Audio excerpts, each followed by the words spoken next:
નિવસન તંત્ર માટે જૈવ વિવિધતાનું મહત્વ. હવે આ ટોપિક છે એ તમને એક્ઝામ લક્ષી તો નથી, એક્ઝામમાં તમને પૂછાઈ શકે એવો નથી, પણ અત્યારે નિવસન તંત્રને માટે જૈવ વિવિધતાનું મહત્વ શું છે એ સમજાવવાને માટે ખાલી તમને અહીંયા આપને આ એક ટોપિક આપેલો છે કે જૈવ વિવિધતાનું મહત્વ શું છે. પહેલાં તો એ કે નિવસન તંત્ર એટલે શું, તો કે સજીવ અને એની આસપાસનું જે પણ વસવાટ હશે તે, એની આસપાસનું પર્યાવરણ. હવે એક નિવસન તંત્ર હશે એ સજીવ અને એની આસપાસનું પર્યાવરણ એના દ્વારા રચાતું હશે. એટલે એમાં સજીવ એટલે અને એની આસપાસનો જેટલો પણ વસવાટ હશે એના ઉપર શું શું અસર થાય છે. પછી વસવાટ છે એમાં કોઈ એવી પરિસ્થિતિ આવે તો કોઈ સજીવ છે એના ઉપર શું અસર થાય છે. આ બધાનો સમાવેશ છે એ જૈવ વિવિધતા ઉપર અસર કરે. હવે એમાં પહેલું તો તમને એવું કીધું કે કોઈ એવો સમુદાય હોય કે એની જાતિની સંખ્યા એ ખરેખર નિવસન તંત્રની કામગીરીને માટે મહત્વપૂર્ણ બાબત છે. એટલે કે કોઈ એવી જાતિઓ લઈ લો કે ભાઈ આ એટલે પ્રમાણમાં જાતિ છે, 5 જાતિ 10 જાતિ. હવે આ જાતિ છે એ નિવસન તંત્રને માટે કેટલી મહત્વપૂર્ણ છે. હવે આનો જવાબ કોઈ પણ પરિસ્થિતિવિદો આપી શક્યા નથી કે આ નિવસન તંત્રને માટે આટલી 20 જાતિઓ જરૂરી છે, આ નિવસન તંત્રને માટે 30 જાતિઓ જરૂરી છે. હવે આવું કોઈ પણ પરિસ્થિતિવિદો છે એ જવાબ આપી શક્યા નથી. પરંતુ અત્યાર સુધી તેઓ એવું માનતા હતા કે વધુ જાતિઓ ધરાવતા સમુદાયો એ સામાન્ય રીતે ઓછી જાતિઓ ધરાવતા સમુદાયો કરતાં વધારે સ્થિર વલણ ધરાવે છે. હવે આ તમને થિયરી વાઇઝ ક્વેશ્ચન ના પૂછે પણ એમસીક્યુમાં પૂછી શકે એવો છે કે જેમ વધુ જાતિ, જે નિવસન તંત્રમાં વધુ જાતિનો સમુદાય હશે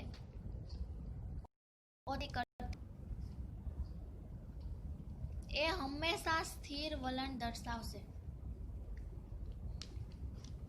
હવે આ સ્થિર વલણ એટલે કે સ્થિરતા, સચોટ સ્થિરતા એટલે કે શું, આમાં આપણે એ જોવાનું છે. હવે જેમ કોઈ જાતિની સ્થિરતા હશે એટલે કે કોઈ જાતિ છે એ વર્ષોના વર્ષો સુધી ત્યાં એ પોતાનું અસ્તિત્વ જાળવી રાખે છે તો એને કહેવાય સ્થિર વલણ અથવા તો સચોટતા. તો હવે આ સચોટ સ્થિરતાને માટે એવું તે શું કહી શકીએ, તો પહેલું તો એ કે જો સચોટ સ્થિરતા હશે કોઈ જાતિની તો એટલી જ જાતિ સમૃદ્ધિ વધુ હશે. જાતિ સમૃદ્ધિ એટલે તો કે ત્યાં જે તે જાતિની સંખ્યામાં વધારો જોવા મળશે. હવે આ સચોટ સ્થિરતાને માટે અહીંયા તમે 3-4 વસ્તુ કીધેલી છે. સચોટ સ્થિરતાને માટે ક્યારે કોઈ વાક્ય છે એ સાચું પડી શકે કે ક્યારે હું એમ કહું કે આ જાતિ છે એ સચોટ સ્થિરતા ધરાવે છે. તો એમાં પહેલું તો એ કે કોઈ પણ જાતિ છે એમાં ફેરફાર થવો જોઈએ નહીં. એટલે શું, તો કે એક સ્થિર સમુદાય તેની ઉત્પાદકતામાં વર્ષે ને વર્ષે ઘણો ફેરફાર થવો જોઈએ નહીં. એટલે કે જેમ જેમ જૈવ વિવિધતા વધતી જતી હોય એ વધવી જોઈએ નહીં. શું કામ એમ, કારણ કે જો કોઈ એક સજીવ છે, કોઈ એક જાતિ છે એમાં વિવિધતા વધતી જ ગઈ તો એ વર્ષો જતાં તે મૂળ સજીવ નહીં રહે પણ એમાં વિવિધતા થવાને કારણે એ કોઈ અલગ સજીવ બની જશે. અને જેને પરિણામે શું થશે, તો કે જે મૂળ સજીવ હતો એમાં જે લક્ષણો જોવા મળતા હતા એ હવે વિવિધતા આવી ગઈ એટલે નવા સજીવમાં જોવા મળશે નહીં. તો શું થશે, તો કે જે મૂળ સજીવ હતો એની જાતિ એ હંમેશને માટે લુપ્ત થઈ જશે. ભલે એ જાતિ છે એમાં કોઈ ફેરફારોને લીધે એ જાતિ અસ્તિત્વ ધરાવે છે પણ એમાં લક્ષણો ફેરફાર થઈ ગયેલા છે. એને પરિણામે જે મૂળ લક્ષણો ધરાવતી જાતિ છે એ પછી એનું અસ્તિત્વ ગુમાવી બેસશે. એટલે પેલું તો શું છે, તો કે કોઈ પણ જાતિ છે એની જાતિ વિવિધતામાં ફેરફાર થવો જોઈએ નહીં.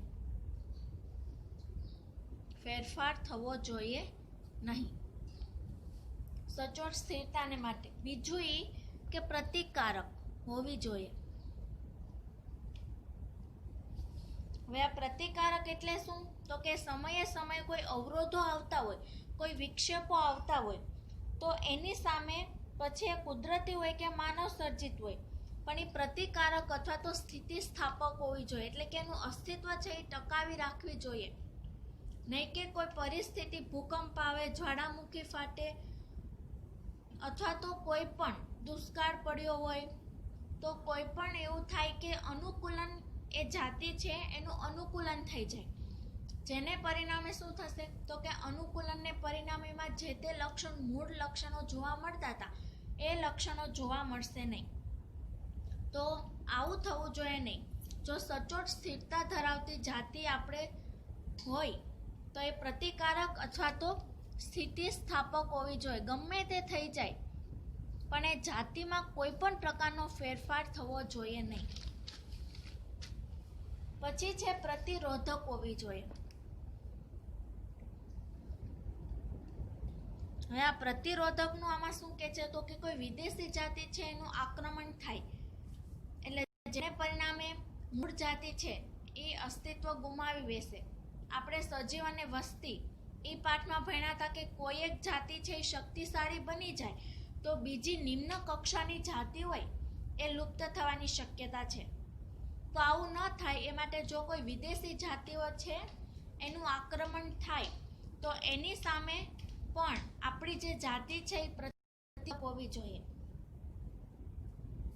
તો જ એનું અસ્તિત્વ ટકાવી શકશે. હવે આ સચોટ સ્થિરતાને માટે આટલું કીધેલું છે, અને જો આટલું જાતિમાં થાય તો જ એની જાતિ સમૃદ્ધિ છે એમાં વધારો થશે. હવે આ બધા લક્ષણો છે એ જાતિ સમૃદ્ધિની સાથે જોડાયેલા છે એ કેવું બહુ મુશ્કેલ છે. હવે આ બધા લક્ષણો કેવી રીતે જાતિ સમૃદ્ધિની સાથે જોડાયેલા છે એ કેવું બહુ મુશ્કેલ છે, પરંતુ અહીંયા તમને એક વૈજ્ઞાનિક કહેવાય, તમને MCQમાં પૂછાઈ શકે, ડેવિડ ટિલમેન.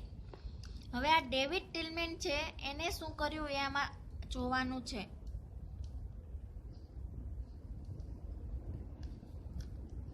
એને એની પ્રયોગશાળાની બહાર ભૂખંડો ઉપર પ્રયોગો કર્યા અને એ બહુ લાંબા પ્રયોગો એને હતા કરેલા.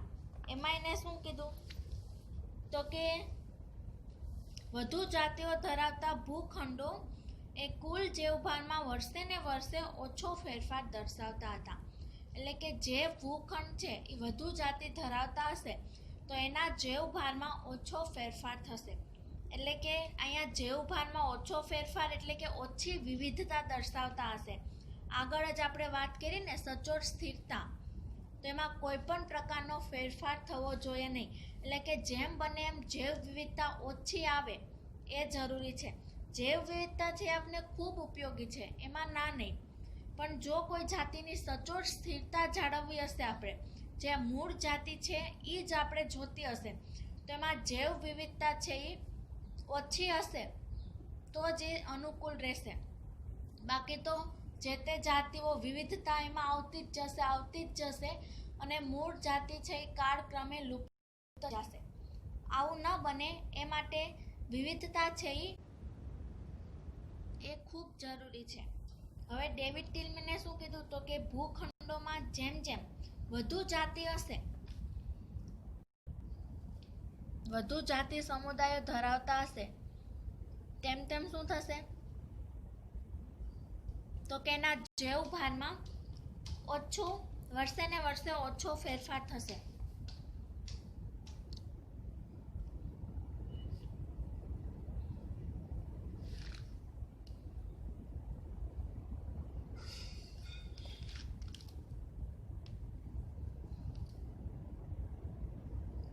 અને બીજું એને એમ પણ કીધું, એના પ્રયોગોમાં એમ પણ દર્શાવ કે વધતી જતી વિવિધતા એ તેની ઉચ્ચ ઉત્પાદકતામાં ફાળો આપે છે. જો અહીંયા તમને બે બાજુ કીધું. પહેલું તો એ કે જેમ વધુ જાતિ સમુદાય હશે એમ એના જૈવભારમાં ઓછો ફેરફાર થતો હશે. અને પછી એમ પણ કીધું જો વિવિધતા વધશે એટલે કે જેમ જેમ જૈવ વિવિધતા વધુ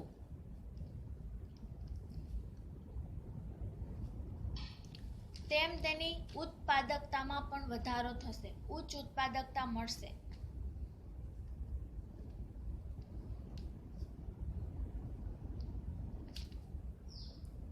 હવે આવું તમને પૂછી શકે એમસીક્યુમાં કે ભાઈ જેમ જૈવ વિવિધતા વધુ, ડેવિડ ટિલમેનના અનુસાર જેમ જૈવ વિવિધતા વધુ તેમ ઉચ્ચ ઉત્પાદકતા વધુ, ઓછી, સમપ્રમાણ કે વ્યસ્ત પ્રમાણ.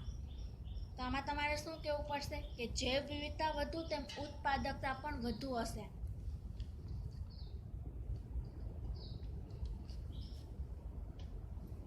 બીજું કે જાતિ સમૃદ્ધિ છે એ નિવસન તંત્રને સારું બનાવી શકે છે અને એમાં એને સહયોગ આપે છે કે જેમ જેમ જાતિ સમૃદ્ધિ હશે તેમ તેમ આપણું નિવસન તંત્ર છે એ આરોગ્યયુક્ત રહેશે, તંદુરસ્ત રહેશે. એમાં કોઈ પણ પ્રકારનું ખલેલ છે એ પહોંચી શકશે નહીં. પરંતુ હવે જૈવ વિવિધતા છે એ માત્ર નિવસન તંત્રની આરોગ્ય માટે જ આવશ્યકતા નથી, પરંતુ આપણા માણસનું લાંબુ જીવન ટકાવી શકે અને એ પણ સુખાકારી રીતે. એના માટે પણ જાતિ સમૃદ્ધિ છે એ ખૂબ જ ઉપયોગી છે.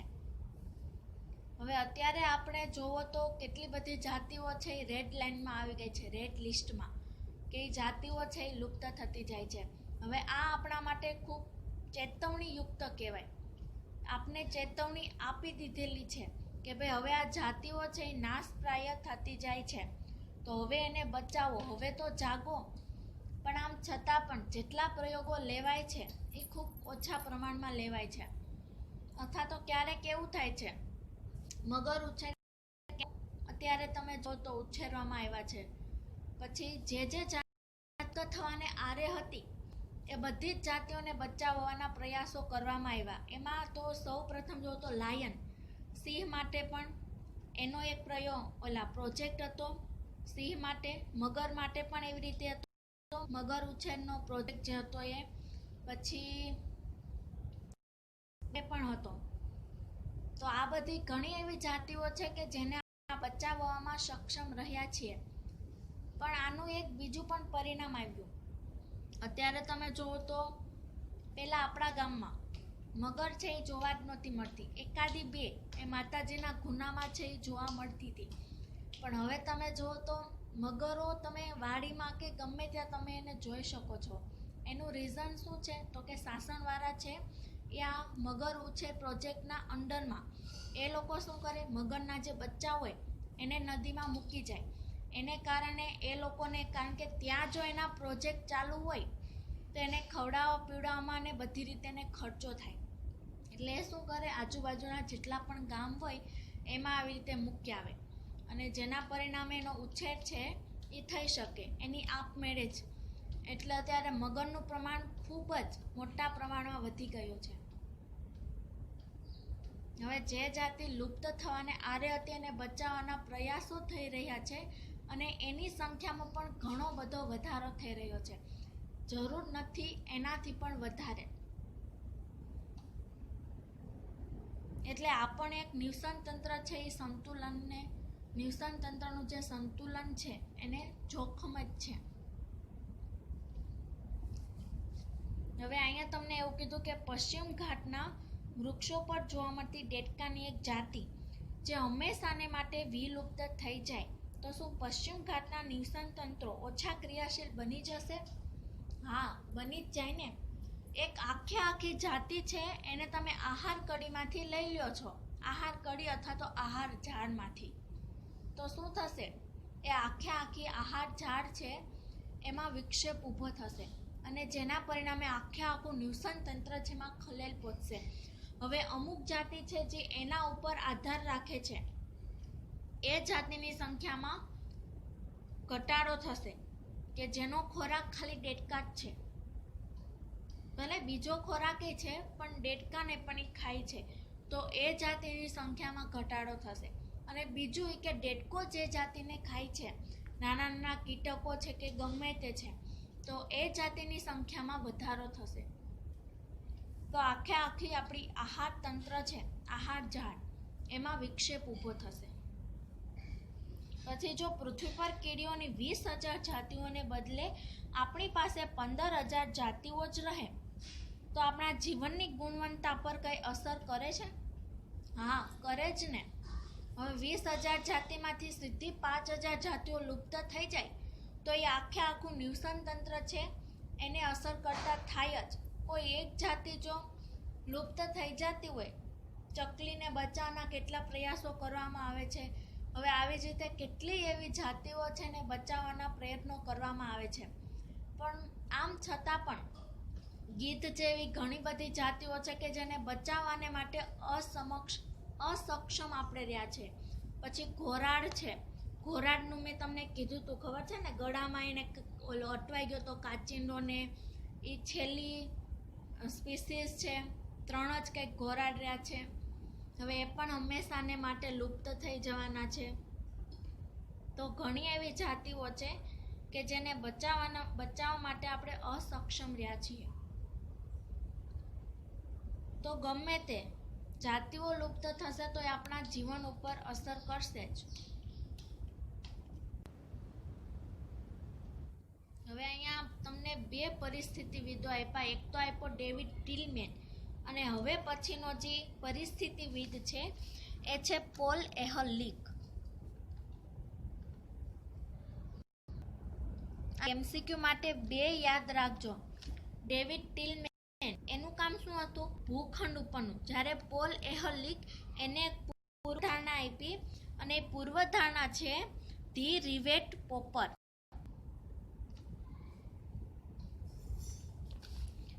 The rivet popper. આ પૂર્વધારણા જે પરિસ્થિતિવિદ આપેલી છે એ છે પોલ એહર્લિચ. હવે આ પોલ એહર્લિચ છે ધી રિવેટ પોપર પૂર્વધારણા આપેલી છે. એમાં એ શું કે છે તો કે એમાં એને એક વિમાનનું, હવે વિમાન છે એ ઘણા બધા રિવેટ્સથી જોડાયેલું હોય. અહીંયા રિવેટ્સ એટલે કે ખીલ્લી, ખીલ્લીના અર્થમાં આપણે લેવાનું. હવે એ વિમાન છે એ ઘણા બધા રિવેટ્સથી જોડાયેલું હોય. હવે વિમાનમાં જેટલા પણ મુસાફરો છે, અહીંયા વિમાન છે એનું તમને ઉદાહરણ આપ્યું, પણ આ વિમાન છે એ શું છે? આપણું નિવસન તંત્ર. બરોબર. હવે આ વિમાનમાં બેસેલા જેટલા પણ મુસાફરો છે એ બધા મુસાફરો શું કરે તો કે બારીએ બેઠા બેઠા એક એક ખીલીને એના ઘરે લઈ જાય છે. તો સમય જતાં બારીની એક એક ખીલી દૂર કરવામાં આવી તો વિમાન છે એને એટલું બધું કાંઈ નુકસાન થયું નહીં. પરંતુ સમય જતાં જો બધી જ રિવેટ્સ છે એટલે કે બધી જ ખીલીઓ છે એને કાઢવામાં આવે, રોજ હવે એક એક ખીલી બધા મુસાફરો કાઢવા માંડે તો શું થાય તો કે વિમાનની બધી બારી છે એ પડી જાય. તો પણ વિમાન છે એ જોખમી રીતે નીચે જ પડવાનું ને. એક દિવસ તો કેટલાય સમય પછી, ભલે થોડા ઘણા દિવસે એને વાંધો નહીં આવે, પણ ખૂબ લાંબા ગાળે વિમાન છે એ જોખમી રીતે પડી ભાંગશે. કારણ કે એમાં જે હવાનું જે સંતુલન હોય એ સંતુલન થાય નહીં. તો શું થાય? વિમાન છે એ પડી ભાંગે. તો આવી જ રીતે આવું ન થાય, પણ એના બદલે જો તમે એવું પણ શક્ય છે કે કોઈ રિવેટ્સ છે એ કયો રિવેટ્સ તમે કાઢો છો કે વિમાન છે એ પડી ભાંગશે શરૂઆતથી જ.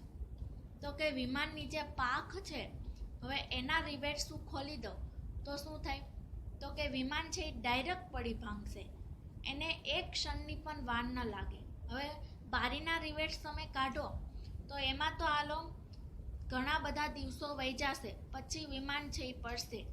પરંતુ જો પાંખના રિવેટ્સ હજુ કાઢી નાખું તો શું થશે તો કે વિમાનને ઉડવાને માટે પાંખ જ નહીં હોય તો એ વિમાન છે એ પડી ભાંગશે. તો એવી જ રીતે અહીંયા વિમાનની જે પાંખ છે એને કોની સાથે સરખાવી છે? વિમાનની પાંખના જે રિવેટ્સ છે એને અહીંયા મુખ્ય જે જાતિઓ છે એની સાથે સરખાવેલી છે. નિવસન તંત્રની મુખ્ય જાતિઓની સાથે સરખાવી.